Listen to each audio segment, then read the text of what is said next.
BRS MLC Kalvakuntla Kavitha కేసీఆర్కు రాసిన negative feedback positive feedback అనే లేఖ కలకలం రేపుతుంది.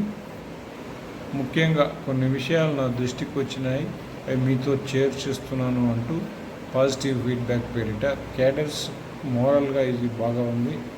ఆపరేషన్ కగార్ మీద మాట్లాడడం చాలామందికి నచ్చింది.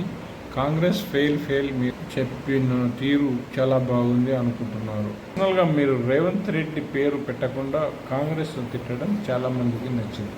పహల్గామ్ అమరులకు మౌనం వహించటం బాగా నచ్చింది. తెలంగాణ అంటే బీఆర్ఎస్, తెలంగాణ అంటే కేసీఆర్ అని మీరు బలంగా చెప్తారని ప్రజలు ఆశగా తెలంగాణ గీతం విషయం మెన్షన్ చేస్తారని ఎదురు చూశారు. అదేవిధంగా తెలంగాణ తల్లి విగ్రహంపై కూడా మాట్లాడతారని ఆల్వారు ఎదురు చూశారు. నెగిటివ్ ఫీడ్బ్యాక్ అంటూ ఉర్దూలో మాట్లాడకపోవడం, వక్ఫ్ బిల్ మీద మాట్లాడకపోవడం, బీసీ 42% అంశం విస్మరించడం, ఎస్సీ వర్గీకరణ అంశం మీద మాట్లాడకపోవడం, ఇంత పెద్ద మీటింగ్కి మళ్ళీ పాత ఇన్ఛార్జీలకే పెట్టడం,